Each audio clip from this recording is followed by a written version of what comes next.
Hey, friend and colleague, it is Nikki from Full Voice Music on our show this week, episode 206. My topic, our conversation is all about teaching hard truths.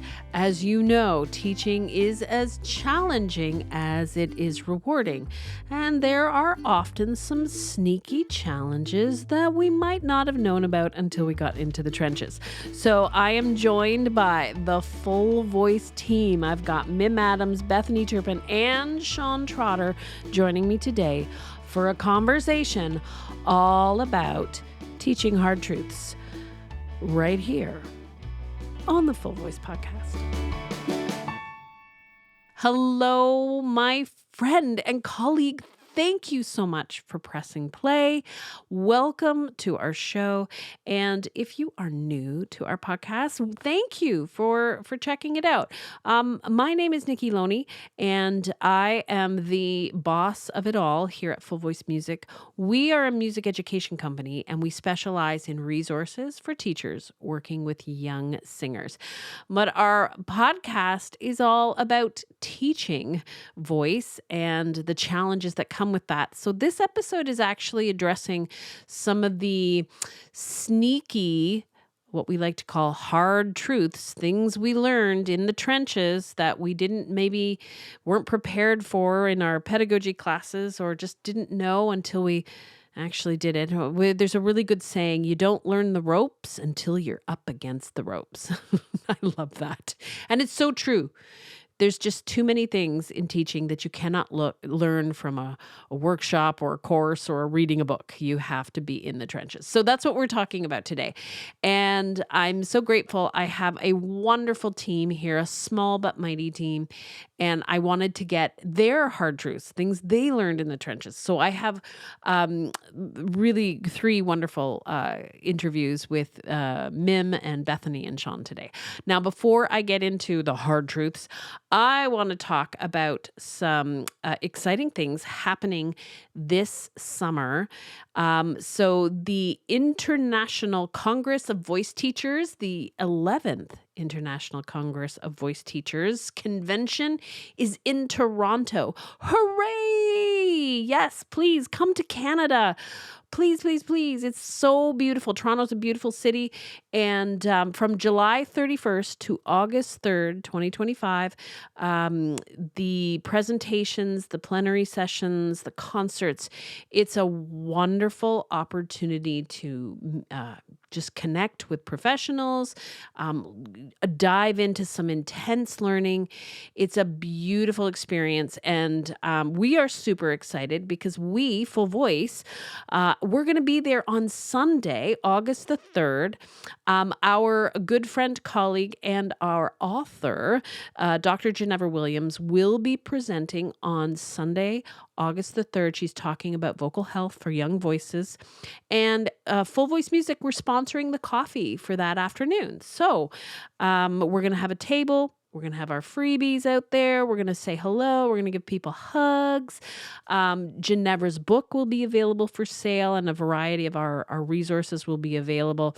And we always do fun swag and freebies. So if you are coming to the ICVT, you must come and say hello. You must come and tell us that you listen to the podcast. You must come and give us a hug and tell us about all the exciting things happening in your studio. I love talking to my friends and colleagues. And sadly, I could not go to the convention last year because my mom was just finishing her cancer treatment. So I missed the big convention and I missed all those hugs. So Toronto is the place to be, July 31st to August 3rd.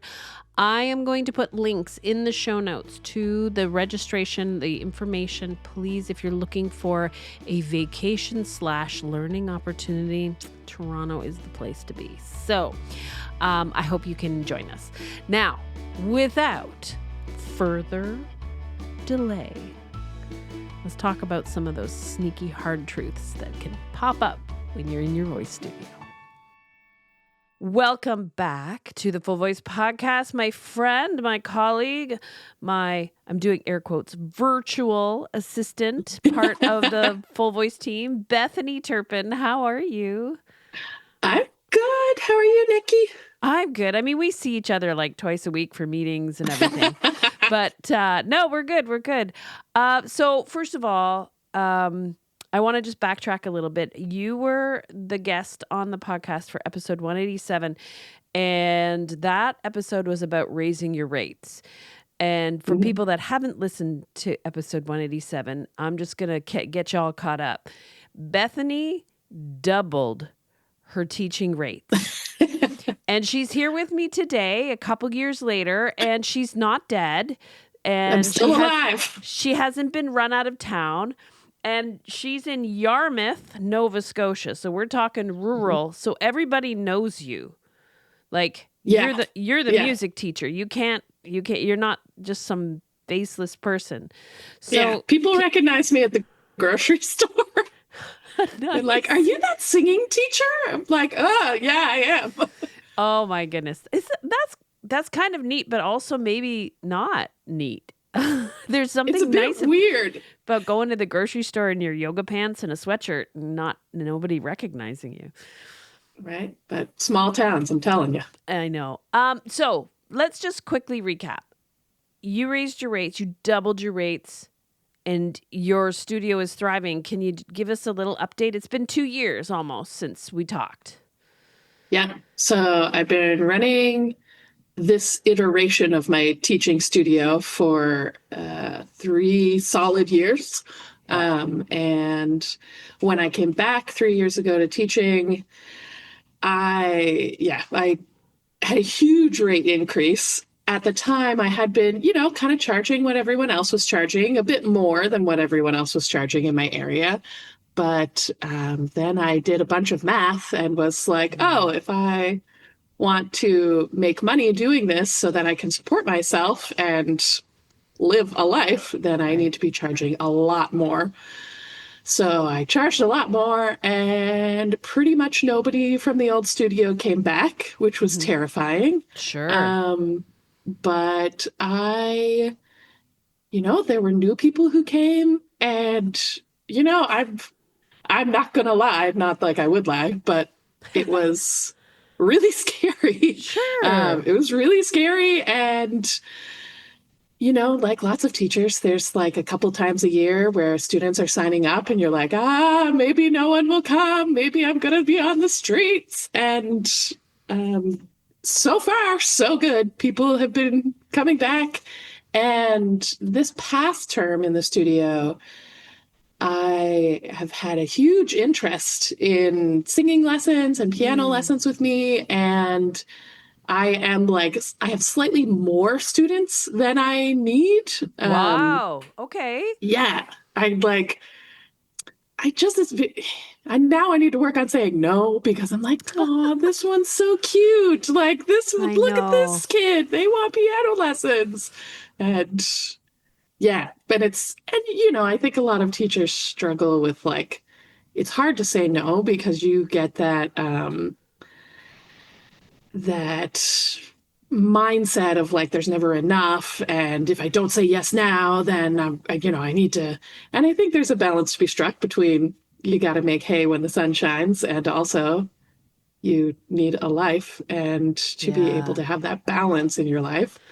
So the studio is going super well, and I'm just it's so delightful that I charge what I need to charge to run a business, and so far it's working. I'm so thankful that you shared that story. And for anybody listening, episode 187 is all about this journey. But it's so nice to check in with you, and it's obviously so reassuring to all those teachers out there that are like, oh my goodness, it's time for a rate increase. And I the one thing that people are saying now is not a good time to raise your rates, right? And people were saying that during no, you can't raise your rates in the pandemic. In fact, you should charge even less for your lessons. Like we go through these cycles, and my comment is, when is it ever a good time? Like there's always something going on. Yeah. So, for those of you that are thinking about, should I wait to raise my rates? I think what Bethany said with doing the math and what you need to do, and yeah. Well, it's so inspiring. But today, oh my goodness, today, so we had a full voice meeting. We call them what the fork meetings. And we have two of them. We have one on Tuesdays, one on Fridays, where we just go over all the things going on, what everybody's working on, and for me, it's basically my team keeping me on task. So Bethany, thank you for that. And I am truly the creative, distracted person sometimes, and Mim and Shawn and Bethany keep me on task. But we were talking about, what are we going to talk about for the podcast?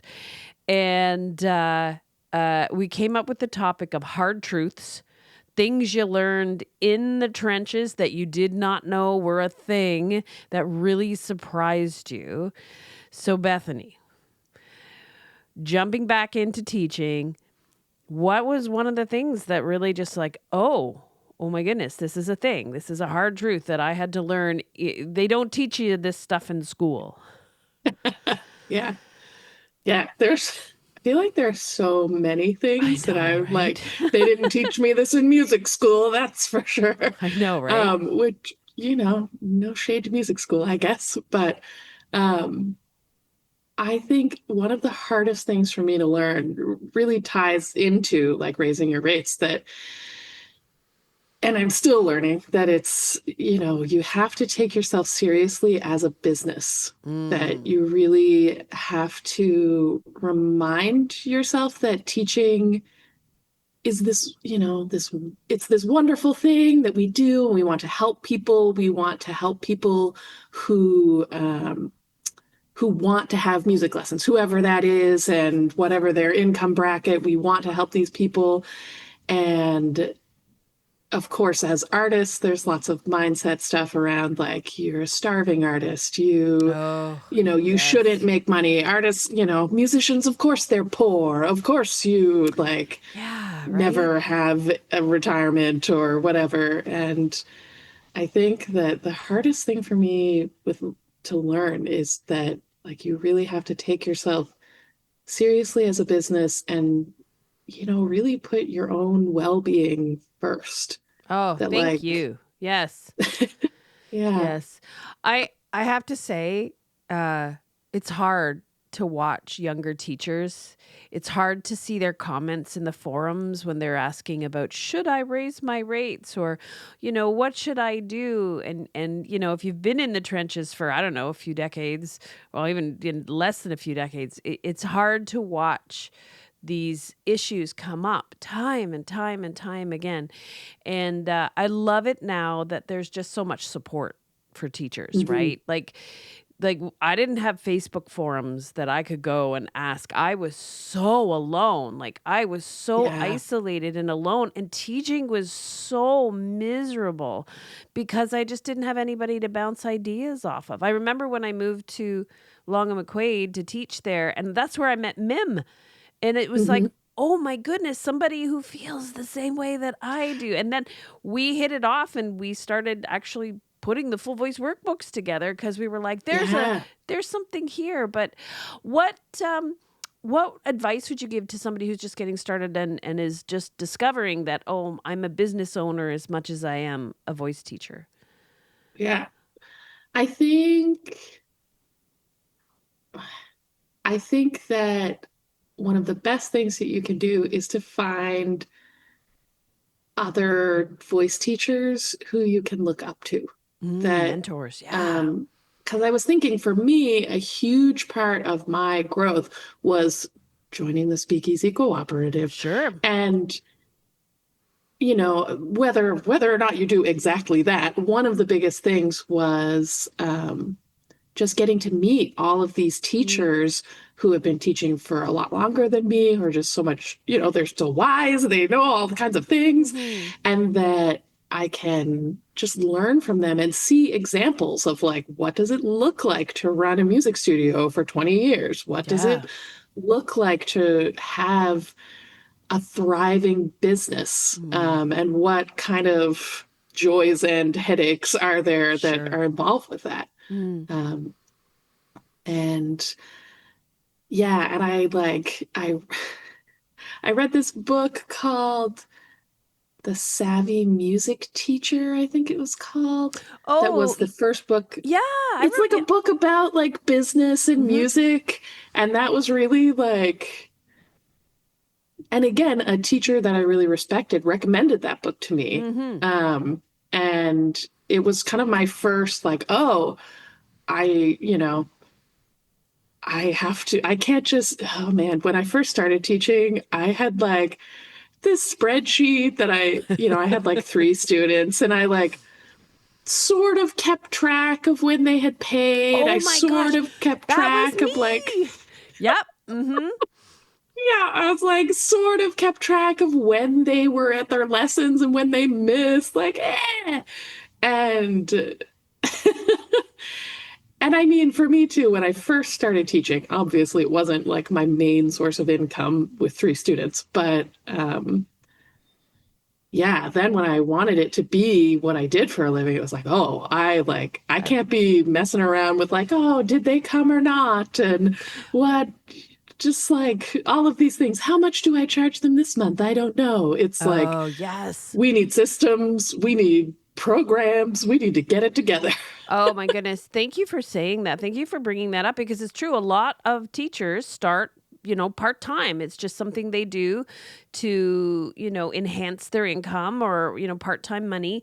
And they don't think about that. They don't think about all of those things because you don't really have a lot of administrative responsibilities if you've got three No. students. And it's the same thing like in music school, nobody says like, here's how I run my studio. Mm, Here's how I keep track of things. Here are the programs I use. Here are the problems I have. Like, you know, be, because they're all professors. They're not running private music studios. right. And maybe they never have, but also like maybe they haven't in a long time. And so you often just don't get that really practical Hmm. information in music school. Hmm. Yeah. Oh, that's so important. I remember I taught out of lesson education centers for a long time. It worked really well because, well, I was, building full voice and doing all of the stuff. But I do remember, embarrassingly, I'm totally being vulnerable here. I remember the first month I was started my own studio. So I basically stopped working out of the lesson centers and was teaching privately out of an office from our church. And I was so excited. And, the office was painted. I spent, had all my books and resources and my lesson plans. And I was like, this is amazing. I mean, this is so good. And, at the end of the month, I forgot to invoice anybody. Like, I literally was so used to somebody else doing that. Like, the lesson desk ladies, the lesson desk staff took care of all of the administration. And then I Mhm. realized that in addition to the 30 hours I was teaching, I had another 10, 15 hours of administrative time. And I was like, oh my gosh. Yeah. Yeah. And I think that going back to what you said about doing math and your prices, and this is something that Michelle talks about, you need to factor in that for so many students, you're going to have so much administration time, and that needs to be covered in your tuition fees, in your lesson rates. Yeah. It's not just the time that you are teaching, it's the time that you are in your business working, and that has to be a consideration. That was a hard truth. That kind of Yeah. snuck up on me, and I was like, "Oh, wow, Yeah. yeah, It really is. And there's so much like this morning, I was hunting around for backing tracks for two oh, students for their recital. And I'm like trying to find the karaoke track on the internet and how much does it cost. And I have to remember to put that in my spreadsheet that I have spent money on this thing and for my taxes later. yep, And, you know, this is part of why, like, for what I charge, the half-hour lessons, I do 25-minute lessons, which I know some people would faint because it's so short, but they cost more than half of what an hour lesson costs, Mm-hmm. because I still have to do the administrative stuff. Yes. I still have to do just as much and Mm-hmm. just as much emailing and hunting for songs and developing, resources and plans and all those things. And there really is a lot of back end work and a lot Yeah. of, marketing alone is a huge thing. And it's, yeah, like you said, it's so important to take into consideration that those are working hours too. Mm-hmm. And that when I tell people my ideal studio is 18 to 20 Mm-hmm. client facing hours per week, I love that you term. know, Client facing hours. That is a term we need to adopt in our language. Thank you for that. yeah. And I think, yeah, putting it like that really reminds me that, like, oh yeah, I am doing a ton of other stuff when Mm-hmm. students are not here. I'm like, yeah, I'm doing so much, and that I ought to get paid for that work also. Mm-hmm. Um, just like I would working for someone else. Yeah, absolutely. Absolutely. Those are really good reminders. Um, in the realm of vocal pedagogy, what was a hard truth in the studio for you?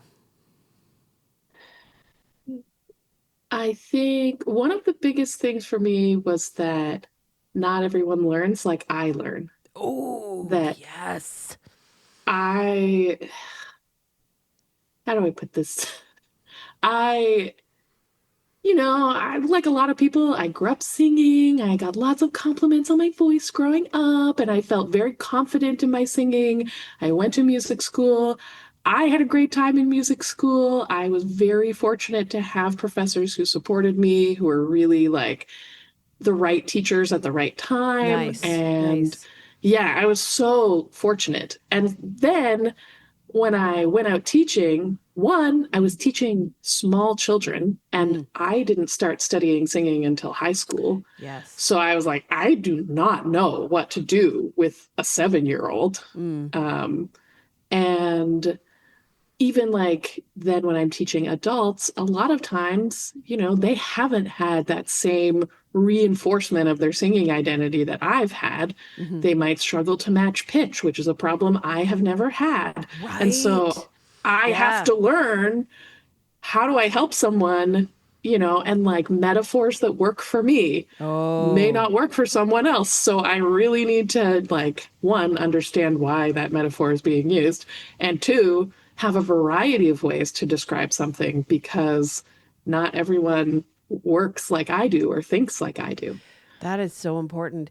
It's hard too, right? Because it's hard not to take it personally, right? It's hard not to get frustrated with the student because Mm, I guess it falls under curse of knowledge or curse of the expert where, well, why aren't you getting this? I mean, it's so easy for me, why aren't you finding this easy? And I think every teacher comes up against that. There's always a student that needs to have a different approach and that can make you feel really uncomfortable because you got to get out of your comfort zone, right?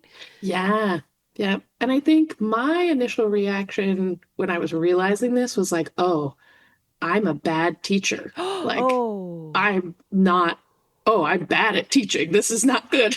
oh no. and and I really, luckily, I think I was able to be like, okay, I am a bad teacher. Like, I only know one metaphor to describe this thing that is the metaphor my teacher told me. Like, that's not good. But I think that it's like that it's okay to start there, and there are Mm, so many ways to learn, and you can learn, like, mhm. we can all learn to be good teachers. And I think that that's been that's been really comforting for me, because even now, like, I have a doctorate in singing, which sounds so fancy, but like, I never learned how to teach children's voices. I never learned how children's voices functioned in university. I never learned to teach pop styles or belting or any of that in university. And I had to do a whole bunch of continuing education after university um, to learn how to do the things that so many of my students want to do. Mm-hmm. And I just think that, you know, even though sometimes I'm still like, am I a bad teacher? Am I just bad at this? Oh my It's goodness. like, you just keep like, it's just like, it's okay. I can learn. I can get better. I can Yeah. learn. And, and no one's perfect. No one is like, oh, I am the greatest teacher of all time and I magically have the best answer for every student. There's that teacher hard truth right there, right? That you are expected to have all the answers, and that's garbage. You don't. Like it's Yeah. impossible. It's impossible for us Yep. to, I mean, I remember one year I was like, I'm going to stay on top of all the new musical theater shows that are coming out. Like, good luck with that. Good right? luck. Hard truth. That's not going to happen if you have a life and, can't dedicate 12 hours a day to watching and learning and listening to musicals. Yeah, I know. That was Yeah. one of my hard truths is like, you can't keep up with all the music. I really appreciate you sharing all of those. I think they're really great reflections, and I love the conversation about professional development. I mean, it's never ending. Shout out to Glory St. Germain from Ultimate Music Theory. She's like never ending professional development, NEPD. That's her. And every time I saw Glory, she was reading a new book, she was taking another course, she was talking about new ideas, and I was like, I found it overwhelming at times, but now I get it, right? Like you have to stay on top of that, and on top of just the vocal pedagogy, you got to be reading those business books and talking about the business and looking at spreadsheets and doing math. I love that. Bethany, I can't thank you enough for this conversation about hard truths. And I'm so thrilled that your studio is thriving, and what courage it took to shake the rug, pull the rug out and rebuild. And I love that. Thank you for sharing your story. And of course, thank you for putting up with my shenanigans at Full Voice. You're an amazing Bethany. I love your shenanigans, Nikki. Poor Bethany comes into these meetings where I'm like, oh my gosh, do you want the good news or do you want the bad news? And that's our What the Fork meetings. No, Bethany has been such an asset to us. So Bethany often Bethany helped me develop the summer lesson singing plans, the summer camp plans. And we had such a good time. But the beautiful thing about the summer camp plans is you tested them with your students. You did all the games, you did all the activities, and Bethany would report back how the kids liked it, what was great. We would tweak things. And I'm so pleased. And we just released the summer fun singing camp for 5 to 7-year-olds. And Bethany is a co-author, a co-developer on that. I can't thank you enough.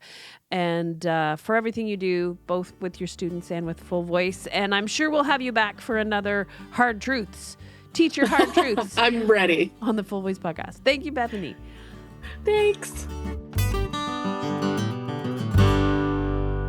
Welcome back to the podcast, my friend and number one. Woohoo! Mim is now officially my number one here at Full Voice Music. How are you? I'm doing great, and I'm so happy to be back on the podcast. Hello to all of our fabulous listeners.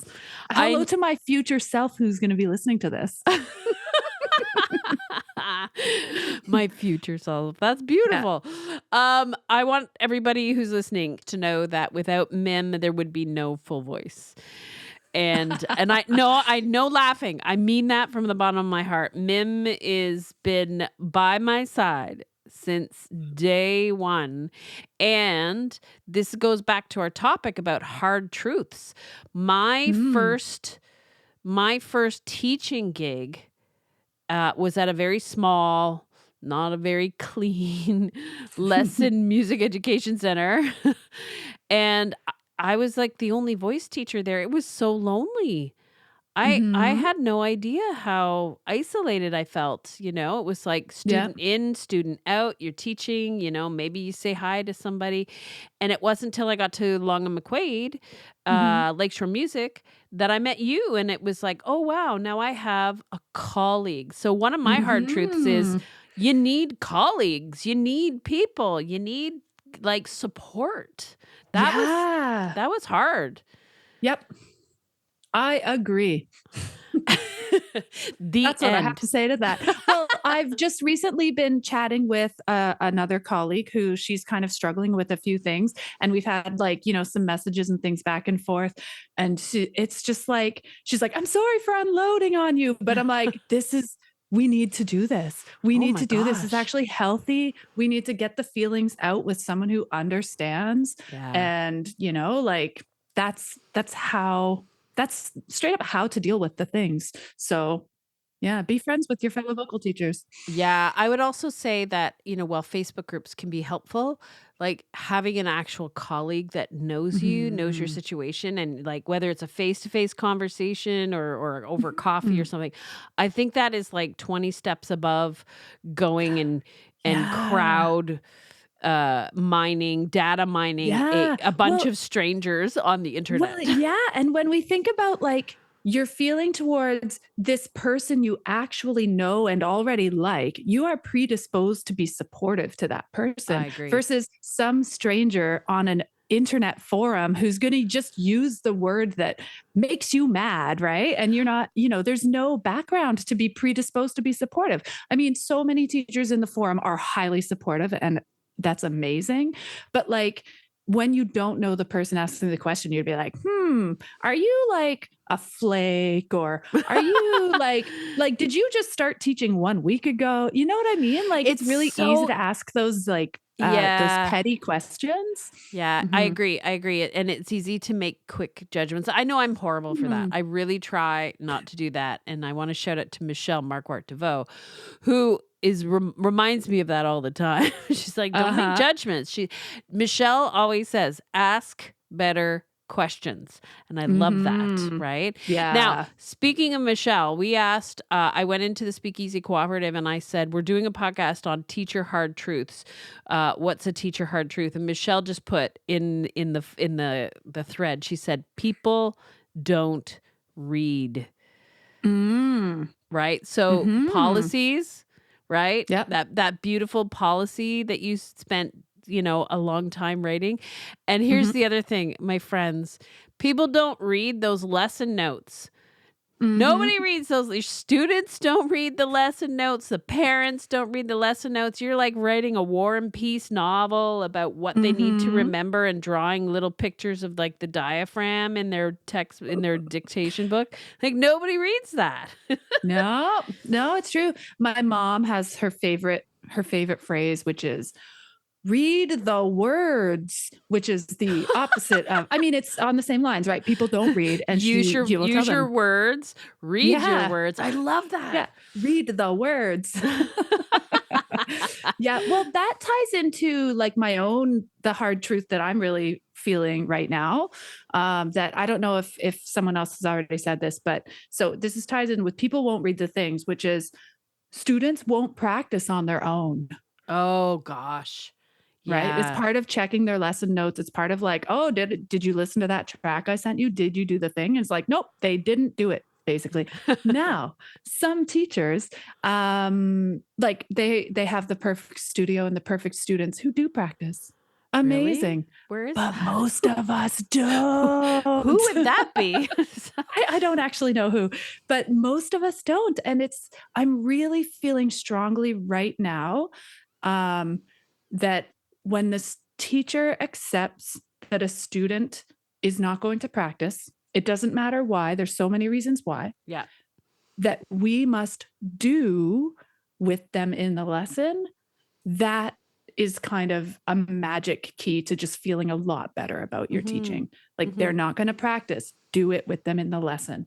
It saves us planning time, Because you'd be like, oh, I have to plan for an hour of things to do. I'm like, no, you're not. You need to plan about 15 minutes and spend the rest of the time doing those, That you is know. that is lesson pacing 101. So our Mhm. lesson pacing course, our practice progress and success workshop, I mean, that is essentially what it is. We need one, our students need an enormous amount of exposure to the song, the exercise, whatever we're asking them to do before Mhm. they're even going to have the courage and the ability to take it home.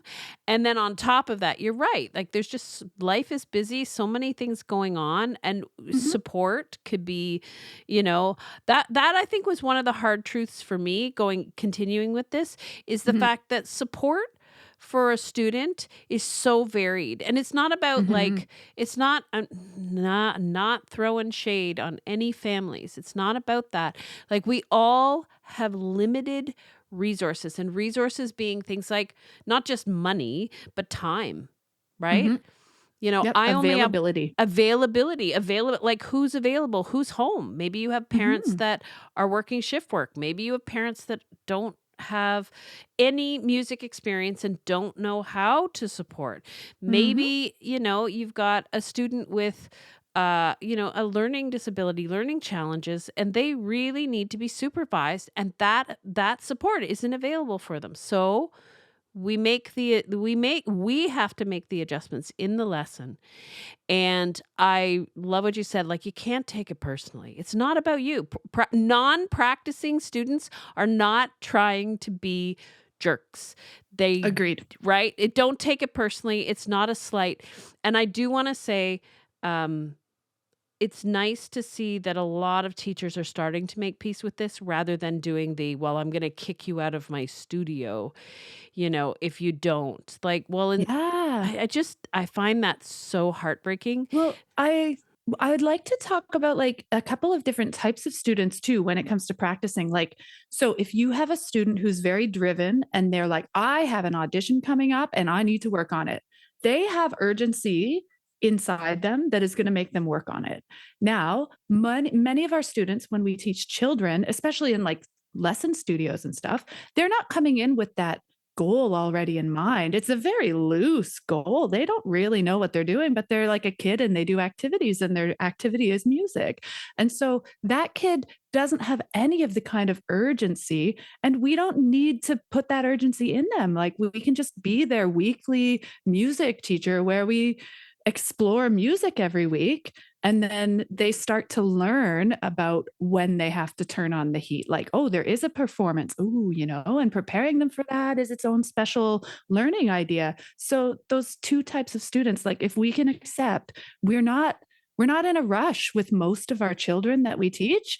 We're just there to enjoy making music with them and help them in whatever way is fun for them. Uh, I just did a workshop for a music school, a music academy down in the States, and great, great organization. They have presentations and professional development for their teachers working for their location. So I came in and I did do the play-based learning engagement and lesson pacing workshop. Amazing questions, amazing questions.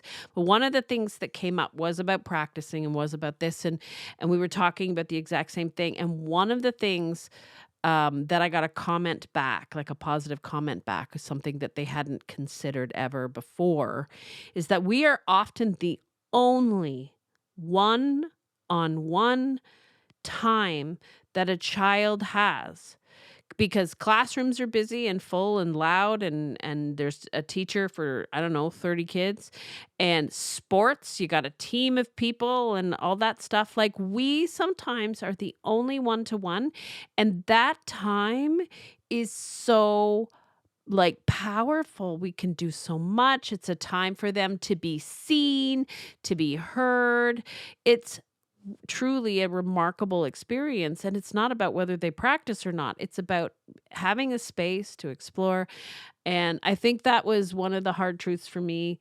I really used to take it so personally when with practicing, and it would just, I would get so frustrated with families, and I would start the whole false narratives about that Uh-huh. family. And it was just like, for what? Right? Yeah. Like, ugh, Yeah, yeah. I'm with you. Let it go. Well, just before we hit the record button, you had brought up another teacher hard truth that someone had shared with you. Oh, I'm not giving anything away if we bring it up, am I? no, The not at one all. about the one about kindness. It was so Oh, beautiful. yes, yes. So let me find that. It's actually not a hard truth, listeners. It's a beautiful truth. Yes. So I thank you for that reminder. So again, going into the speakeasy, great teachers, I asked them, what are your hard truths? What was a really hard truth, whether it surprised you when you started teaching or something that has come up. And I love this, Pippa. Thank you so much. That people will come to you for lessons first and foremost because you are kind, because you Mhm. listen and you give them space to work things out. Huh. Not, I love this addition here, not because you're a specialist or an expert or you're, I love what she goes, you're really bloody good at what you do. Mhm. Amen. Oh my It's so goodness. beautiful. I have like little goosebumps just hearing that inspiring phrase. That is Right? wonderful. I thank you so Mm. much for bringing this up, Pippa. This is so important. We get so Mhm. wrapped up in our egos and what we've done. It is never, ever, ever about us. Ever, Mhm. ever. Totally. So true. Yeah. And I think this is so important. And I think holding space, going back to talking about families and resources, I mean, holding space for a child, a young person, Mhm. you also have to have space for the family dynamic and what's going on Mhm. there, and being kind and patient with Yep. everyone. So, Yep. That is a yeah. way to keep them coming back. Absolutely. I want to shout out Cynthia Vaughn has a good one, a hard truth here. You're not good at everything. hire Oh, hire people to do things. Oh, yes. Hire people yeah. to do things. I love That that. is And really smart. well, yeah, and it's also the whole thing about like you can't possibly know all the things. You can't possibly Yeah. be the expert at all times, and being able Nope. to say, yeah, I don't know that. Let's check it out. Or I'm going Yeah. to ask a friend, or I don't know. Yeah. Well, I have another little hard truth. This is my like as of just even like I had a lesson with a student yesterday and I was like, Oh, "Oh, hard truth." Oh, so I'm suffering everybody. I'm suffering. I love my student. So it's an adult student. I was yeah. working with an adult student and we've been working together for 2 years or so now. And we have like every 2 to 3 weeks. Sometimes we take a few months off here and there. Adult students, nice flexibility. And we have had so many great lessons with awesome. We've just covered a lot of awesome techniques and skills, and I think overall the arc of her progress is fantastic. But once in a while, it's hills and valleys. Once in a while, we get to something that I'm just not able to find the way to connect whatever it is we're doing so that she latches on and is able to do the thing. And so, right at this moment, she's got this sort of little vocal detail that she's like, "This is really bothering me." And it's true. It has been around for the entire time we've been working together, and it just seems to never really go away. And so, we're going to start zeroing in on it. But it feels hard for me because I'm like, what? I don't, there's so many problems I've encountered with different singers over the years. So this is for experienced singers, especially. You've been through it. You've seen hundreds of weird little vocal concerns that people have, and you've helped them get through it. And you're like, what could possibly be new? What could possibly surprise me? And the answer is they always bring you something, and it's always something else. And so just like feeling like right now, I do not have the key to unlock this concern is a really hard feeling. And that's it. It's going to happen all the time. It just never goes away. So in some ways, that's why I like love working with like an 8-year-old because I'm like pretty sure I can unlock all of their problems. But a grown adult, Yeah, like people with lots of singing problems, it's so easy to help them. People with like really nuanced singing problems are really complicated. Yeah, and it's interesting too because I would also say a hard truth is sometimes singers think they have a problem, but it's actually not a problem at all. But the challenge is convincing them that it's just fine. You're great. This is part of it, or this is really cool. Yeah, and that's part of it too. It's like we can say those words, but finding the way to really help them connect it, like to make them get it. Like it's more than words. That's a cool. We should have a clip of that song. We'll get Yeah. you more than Yeah, just bring words. that in. I don't know if there's licensing issues, There's totally but licensing. Oh my ah, gosh, that is so true, right? And I mean, it's so it's so challenging. And it yeah. can really hit you like hard. It can be a real Yeah. gut punch for your Well, the ego. feeling is it's 2 feelings. So, to me, one feeling is like, I hope my student keeps believing in me and lets me keep trying, Oh, that's beautiful. right? Yeah. And part 2 is it time for me to send my student to someone else? Because if we've been working together for 2 years and we haven't really been able to address this issue, is it time to be like, maybe just accept that I'm not the connection she needs right now and she might need somebody else. So, but that's also really hard because I'm like, there's so many other areas where we're making great leaps. So my feeling is like, don't leave me. But like, if this is her big concern at this time, Mm. perhaps the hard truth is like, if you love something, set it free, all of Well, those and ideas.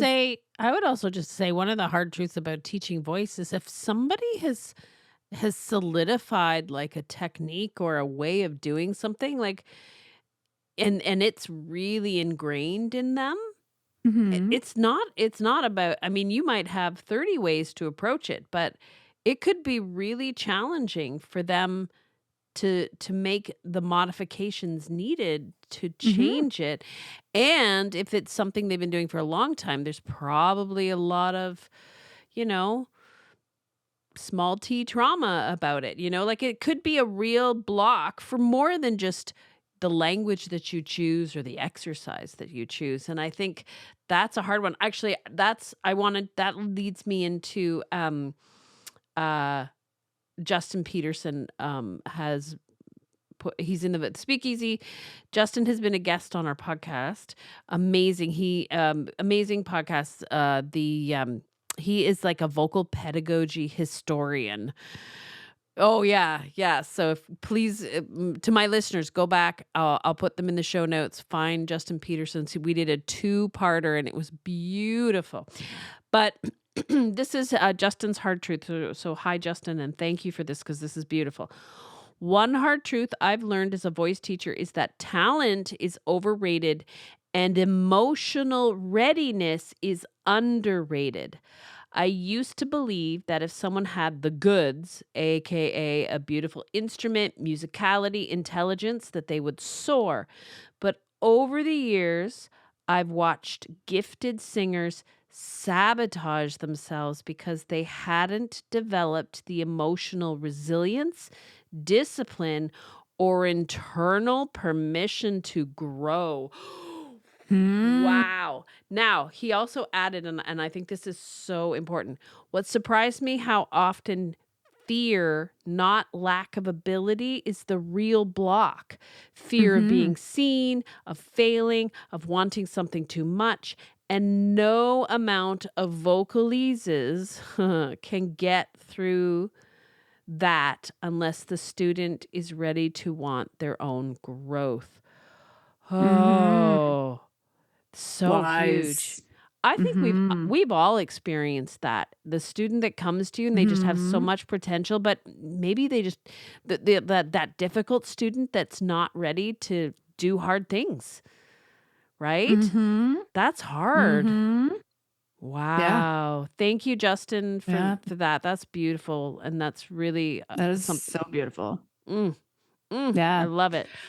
Well, if I can, I have one more point that was kind of my quick thought when we first brought this up.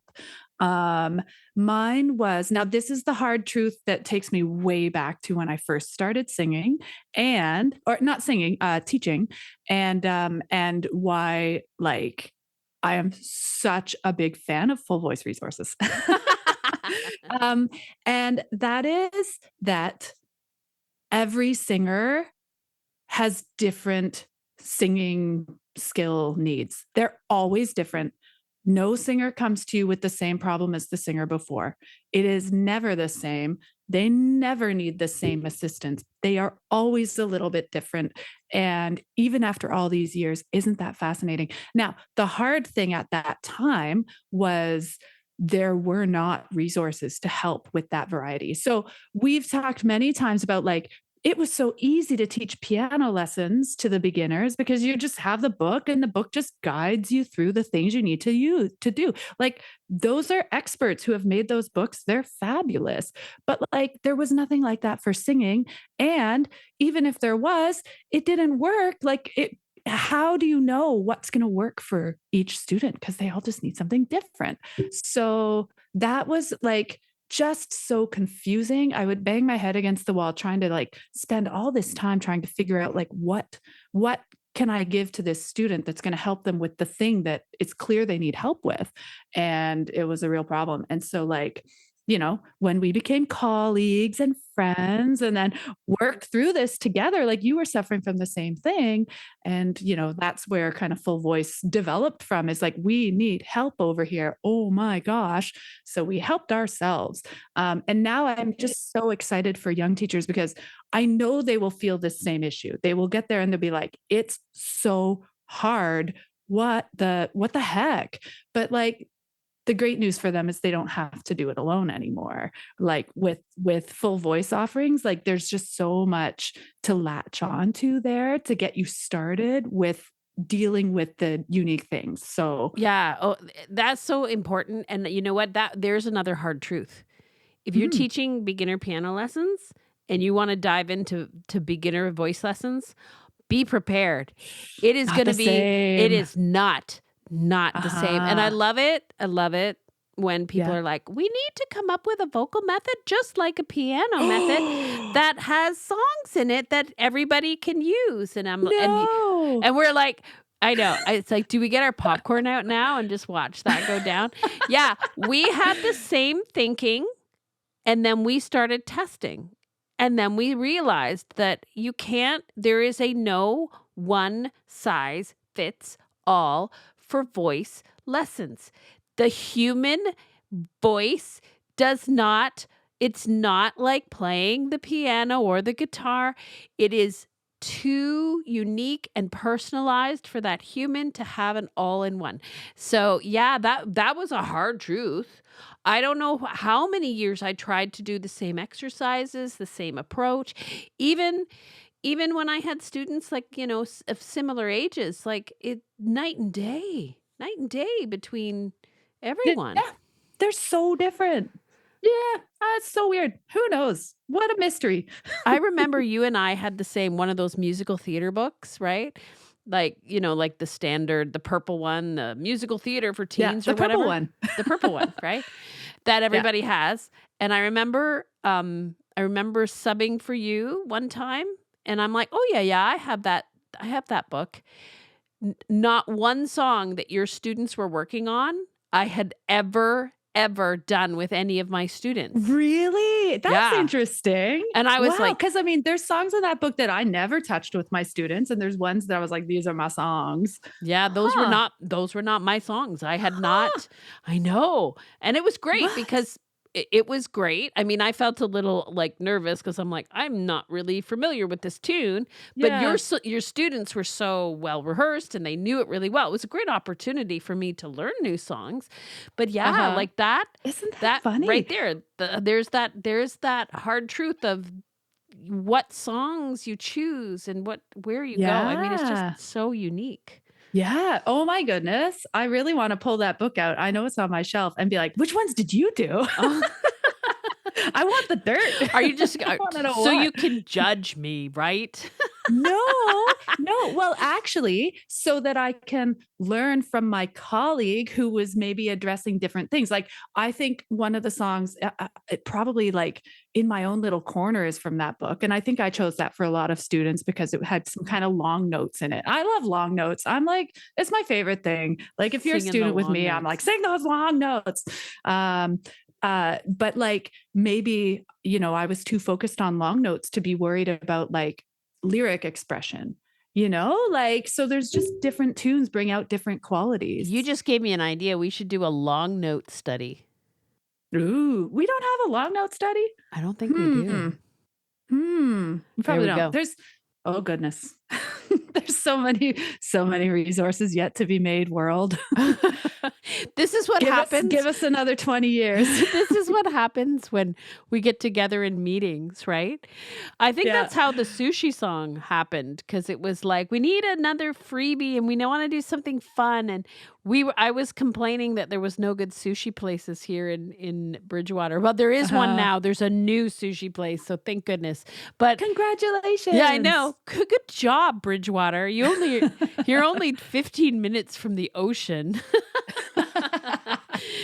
Anyhow, but like that's so interesting with the different songs and the different reasons, different things. Oh my goodness, hard truths. Well, I got to give Shawn a shot at him because I'm doing the whole full voice team. What is one last quick hard truth that you would share with people? One last quick hard truth. Well, I mean, I shared the 3 I had prepared before this. So now you're asking me to come up with something on the fly. Yeah, put you on the fly. The thing on the fly is going to be just kind of what we talked about when it comes to repertoire. Like, there's a billion songs out there. You have your favorites. Others have their favorites. Are you judging? Probably. So just take a little hard look at yourself and be like, wait, are you judging other people for their choices? Even your students? And are you convinced that your choices are always right? Maybe we need to, it just all ties into the like, how right do you think you are? How right do you think you should be? And of course, the sort of full voice mission of like allowing for exploration that extends both to students and to ourselves. Mm-hmm. Yeah, I agree. I think we're seeing more of that, right? We're seeing more teachers who are recognizing that, I'm asking, like, for repertoire, for example, what songs should I give? And my response now is, you should talk to the student. It really should be a conversation between you and the student, and maybe there's some exploration, but asking, reaching out and asking teachers is always a great thing. But essentially, that student is going to tell you things and give you things that are more helpful than someone else. And I know that that's frustrating. That was the other thing. That was another hard truth. Choosing repertoire, finding repertoire is hard. And it is a time. It's a time suck. It's a miserable time suck.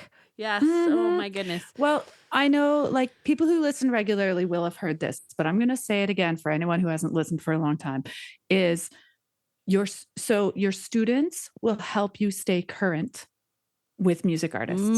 Yes. They will help you. You do not have to work super hard to be like, who's the hot singer right now? Just ask your students and they will tell you, and you have spent almost no time on it. And they say, hey, let's listen to one of those songs in the lesson. Woo-hoo-hoo-hoo. Look at you go, hip, cool music teacher. And you didn't spend any time of it on your time off. Yes. That's another thing. Like, listening to music in a lesson is not wasted time. No, especially when it comes to active listening. Like, kids listen to music differently. Like, we all are focused on different things. And I think I really like that. One of my students, Olivia, I asked her, she always brings great songs to her lessons. Now, she is a young adult. I am not choosing repertoire for her. She listens to a lot of music and she has her own goals, and it's beautiful. And she has introduced me to so many interesting artists that I really enjoy. And I said to her the other day, I said, I got to drive to PEI because, of course, Noah has baseball. Can you send me a list of your favorite songs right now? Oh my goodness. Oh my goodness. We listened to some of those in the car and like first of all, my son's like, "Whoa, why are you listening to this song?" I'm like, "Do you know this song?" He's like, "Yeah." Yeah. And I'm oh like, my goodness. I know, right? And I'm like, now I'm cool. Well, as cool as a mom can be, I suppose. But I want to shout out to my student who took the time to show me the music and share her playlist with me. I mean, our students are wonderful resources. There's another hard truth. Our students are wonderful resources. If you take off your ego hat and partner with them, right? We're talking more student-led, partnering, letting them share, right? So I was really impressed, and I discovered a bunch of cool songs. So yeah, amazing. Well, I want to thank you for popping in to the podcast, but I want to remind our listeners that we have our live office hours coming up. It's the last Monday of every month where it's a free webinar for teachers, and Mim is my number one right-hand person. Mim is responsible for spinning the wheel. That's right. When if you want prizes, it's all me. You have to be nice to Mim. Yeah. So Mim's always in our Zoom call, talking to people and sharing the resources and having fun with us. So if you'd like to come to a free teacher training webinar, live office hours, full voice live office hours, the last Monday of every month, you have to go to our website, fullvoicemusic.com, and you have to sign up for our newsletter. And then you will get the email that for the sign up, and that's how you do it. So Mim, I will see you next Monday. Oh my gosh, it is next Monday. We're talking about how to teach a song to a beginner. That's our topic. Perfect. I'm going to be there being all like, what song did you choose? I'm not sure if I think that's a good choice. I love Bye, everybody. Hey there, friend and colleague. Continuing your professional development is key to staying inspired, improving your teaching skills, and staying connected to the ever-evolving field of voice education. At Full Voice Music, we've made professional development fun, affordable, and convenient with our online courses. For teachers who are getting started with young singers, please check out our play-based learning, engagement, and lesson pacing course. This is an intensive 45-minute course with strategies and best practices for engaging educational singing lessons. Now, for teachers needing a deeper dive into changing voices, our 90-minute presentation, Voice Growth and Change in Kids and Teens with Dr. Ginevra Williams, will help you support your adolescent singers with empathy and understanding. Both of these courses include an optional teacher quiz and certificate of completion. As a podcast listener, you can save 20% off each of these courses when you use the code PODCAST. Learn at your own pace and in the comfort of your home and gain practical, actionable knowledge that you can use right away. Full Voice Music is excited to support your journey as a voice educator. Visit fullvoicemusic.com to explore our courses and get started today. Welcome to the podcast you edit, Shawn Trotter. Thank you. Thank you so much. So we are talking to the Full Voice team, and we're talking about teaching hard truths. Now, for my listeners, you are also a seasoned music education specialist, specializing in guitar and bass and mandolin and theory and composition, and you've taught all of those things for how many years? Over 35. I think if we were to add up Bethany, Mim, you and I, we're talking over 100 years of experience. I feel really old now. You're welcome. Thank you. But we've had many conversations. I mean, just casual conversations, you know, when we drive to baseball games and stuff, about teaching and how it's changed and the challenges. Yeah. So just out of the gate, hard truth. What was like a hard truth you learned maybe in the beginning of your teaching career where you were like, I did not know this was a thing? Okay, that's a fair question. So I think within my first couple of days of teaching, I realized that it wasn't about me. So yeah, kind of my expectations were like, well, you're coming for lessons, you must really want to learn. That this is the most important thing in your life, like it wasn't mine, and Right. that was difficult. And I kind of questioned, although I needed the money and the students, right? So I put up with it, but at first it was really tough because I was like, how can you not be taking this as serious as I am? Sure. And it really bothered me. You know what? I think it bothers a lot of teachers. I Yeah. mean, like, you get to the end of the year and people choose soccer over your recital, and you're like, how dare you? Well, and it's funny you bring up sports because also a lot of them were doing things like hockey and soccer and everything else. And I wondered, why they put so much focus and time and effort into it if they weren't going to be Wayne Gretzky. Oh. So it was interesting because, That's what you thought in the beginning. in the beginning, because also I was like 21 or 22, right? So exactly. So I'm like, I'm very serious about music here, and why aren't you? It was hard in the beginning. Yeah. Yeah. And I think, you know what? I think we get shade thrown at us too for our kid being in sports and the Sure. money that we spend on sports. Yeah. And people say things like that. Oh, you think he's going to be in the MLB? Well, first of all, I really hope so. Yeah. Because he talks about retiring us, and I'm not going to lie. I think he means retiring in a different way, but that's okay. Well, probably. Probably. But I mean, the benefits of what we've seen just with the community and the friends and, knowing where our son is and who he's hanging out with is massive. Like, Yeah. let alone, what his dreams may be or what his, but that's a good point. Like, Yeah. people come to music lessons for different reasons. And if it's not aligned with what we feel, it can be really kind of a shock. Yeah. Yeah. And then, you get used to it and you realize that, you know what? These are just kids. They're trying things out. Well, not just kids, but adults. They're trying Sure. things out.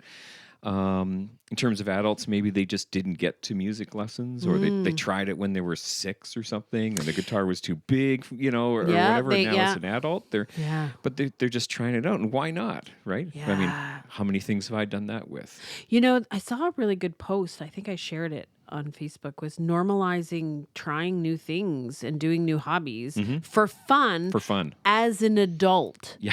Like I know. taking dance lessons or learning whatever. And I was like, it's true. We don't normalize that. Like, it's like, you only do this when you're a kid. But I mean, how much our lives are so much better when we do cool things. Well, look at us. Like we started getting into karate and stuff. Oh yeah, that was so good. And we weren't 17. No. And 2 knee surgeries later. No, we weren't. But how much fun did we have, and how many people did we meet? Oh my gosh, that's such a good point. You Yeah. know? Like, oh yeah.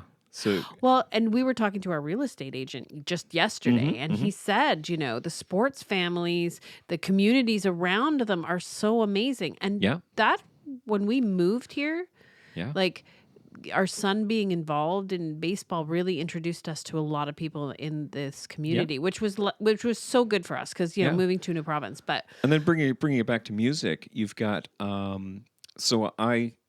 for those that don't know, I really love traditional Celtic type music. So out here on the east coast of Canada, we've got a number, well, as there are everywhere, there's what are known as sessions or kitchen parties, where adults mostly get together and play music, right? Yeah. And it's a non-professional thing, although there are pros there and there's beginners as well. But it's really great.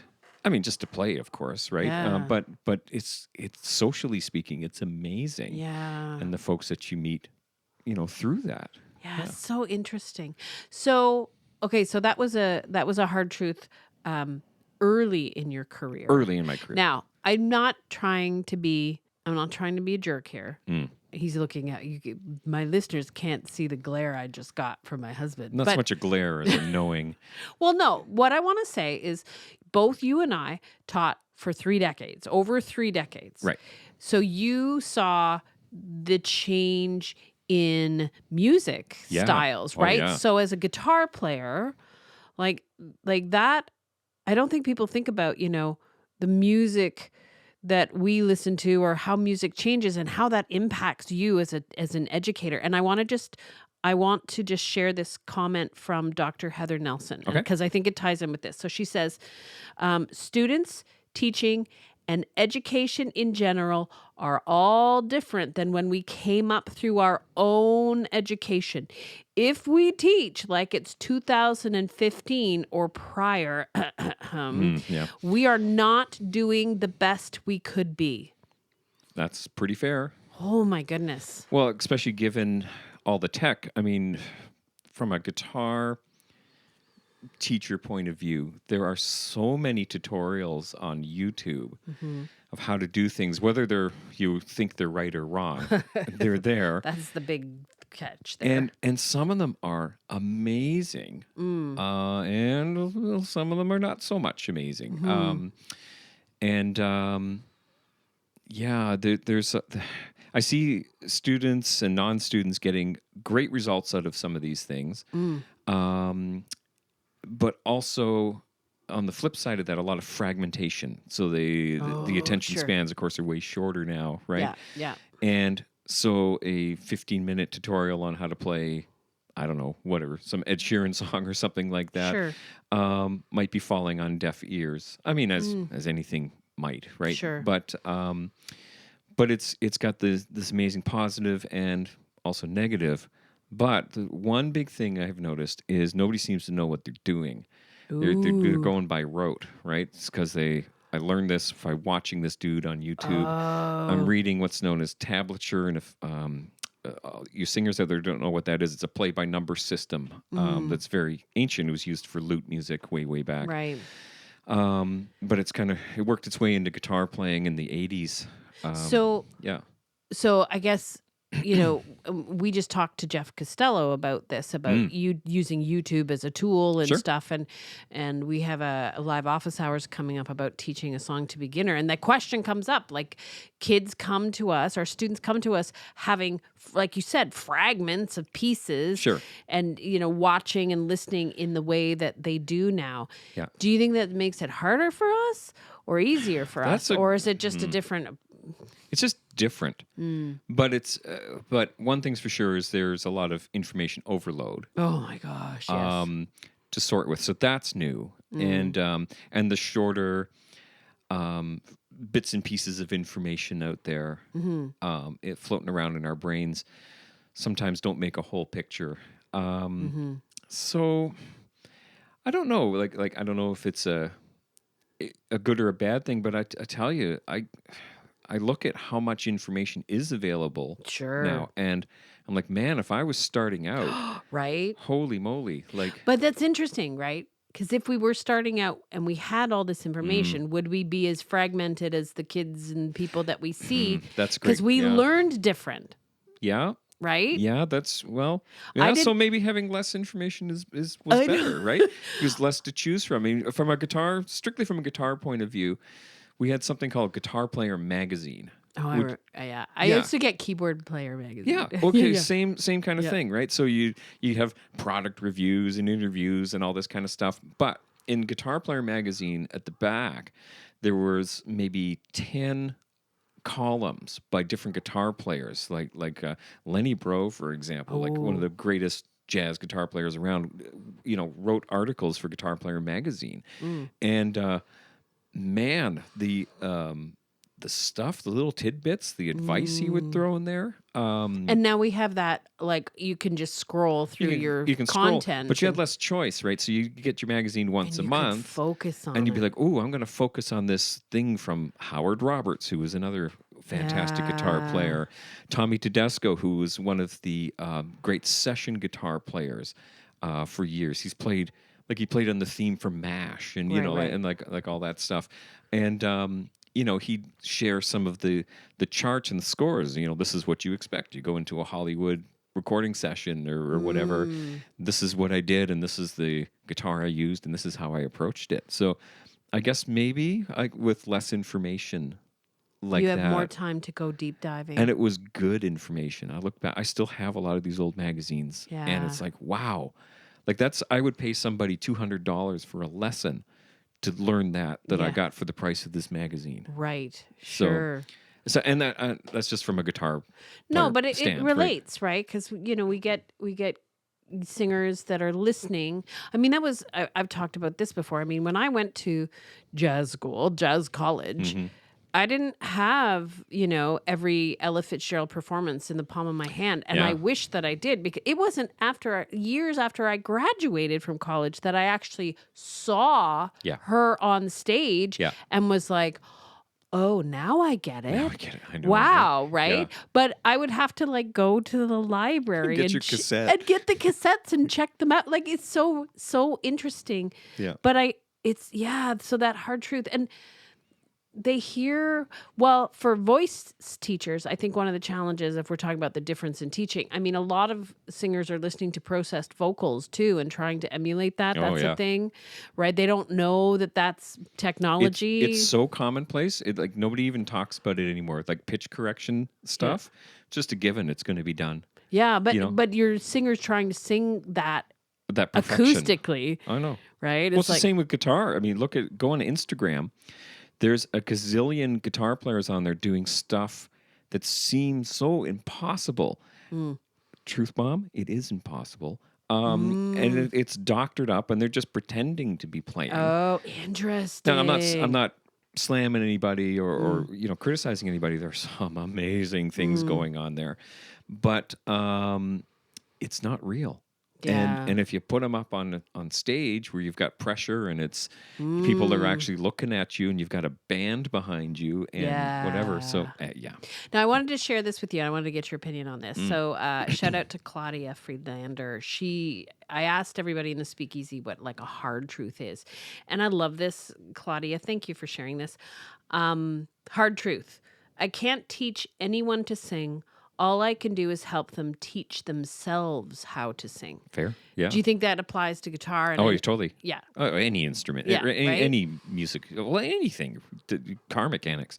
It's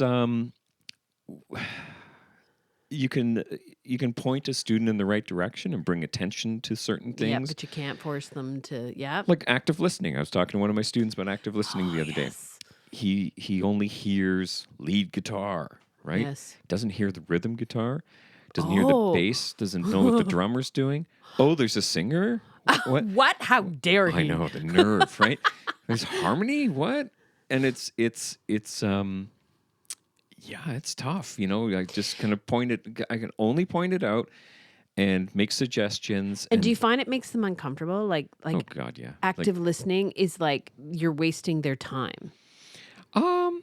It depends on the person, right? But I find that it's like, because we've talked about that. It's like active listening needs to be done with guidance, because they can't hear it, or they need to be directed. Yeah. But then you see them getting uncomfortable because they're not actually doing the things, like they're not singing or they're not playing the guitar. It's like or they think, well, that's easy. What do I have to do that for? Or exactly. Right. Exactly. That's really interesting. What was one of so in the last, say, I don't know, because you've restarted teaching in the last little while. You've got some students. Took like 3 years off teaching. So. Yeah, and then coming back to it after taking a bit of hiatus, was there any hard truths? Were you like, oh, I forgot about this, or this is new? Geez, that's a great question. Well, for starters, I'm really enthusiastic about it. I seem to have refound my spark. When I first started teaching, other than, the initial, why aren't you taking this as seriously as me thing, I was really into it, and I really loved it, and devoted a lot of energy into my students and teaching. And of course, after a number of years, you get tired. And but now I feel like, that's back. It didn't go away. So hard truth, maybe a hiatus from teaching is something that people, if you're feeling burnt out. Yeah, a little take a little siesta from teaching, and and or sabbatical, or maybe that's a better term. Well, you know, one of the things that I don't know if Michelle's talked about it on the podcast, or I've talked about it with somebody else. After 200 episodes, I get them kind of mixed up. But no kidding. we've had some great conversations. Me too. I mean, the concept of taking the summers off or taking an extended period of time off is almost a necessity, you know, like having some downtime, investing in your own learning. Yeah. And that takes a little bit of financial planning, because you've got to think about, you know, a year's worth of money, but you're only going to be like teaching 10 months or whatever. But that, I think that's a really interesting hard truth. Like, burnout is a thing. Yeah. For me, my experience might be a little different than that, because if I just took the summer off, it'd be like, well, I'm going back to it. Oh, interesting. In September, right? So, or whenever. But you needed a longer hiatus. for me, it was like, no, I'm done. Oh, yeah. And in my mind, I was done. I wasn't going to come back to teaching, right? Interesting. Because at the time, I was doing music for media and that kind of stuff. So I was like, no, I don't do that anymore. I don't teach anymore. And people would reach out and be like, no, sorry, I'm retired from teaching or whatever. And, but then, I kind of really started missing it. So I don't know if that would be different. Yeah, sure. And everybody has to decide what's best for them. And of course, financially, you might not be able to do that. Sure, right? of course. But it was, I'm just saying for myself, that was my experience. It was like, because in my mind, I was done. And I'm not going back to this. I'm going to do other things. I think in general, you know, and I mentioned this at the beginning, like just something that people need to recognize is that teaching is as challenging as it is rewarding. And teacher burnout is a thing, and it's easy. It's easy to get, you know, pulled under, overwhelmed. Holding space for people is so hard. Well, and if you're managing all your the financial stuff, and then dealing with parents and blah blah blah, all the, you know, everything that goes with running a business. Yeah, it's a lot. Yeah. I want to thank you for coming to the other side of the microphone. The other side of the microphone. No, not the other. The other side of the, I don't know. To the dark side. To the dark side. We have cookies here, so. I like cookies. But I want to thank you, and of course, I want to thank you for being an awesome part of the Full Voice team and putting up with my pleasure. My shenanigans on a daily basis. Yes. You're the ultimate shenaniganizer. The ultimate shenaniganizer would be me. Thank you for this, and thank you for some insight from you. And you're welcome, and thanks to everybody for your questions. And no, it was really great. It was really great. Thank everybody from the Speakeasy that took a moment to share their thoughts. Thank you so much. Such great inspired people who are probably working on hard truths every day in the Speakeasy. Every day. All right, well, I'll let you go, because now you have to edit the podcast. So I'm going to go have lunch first. Okay. All right.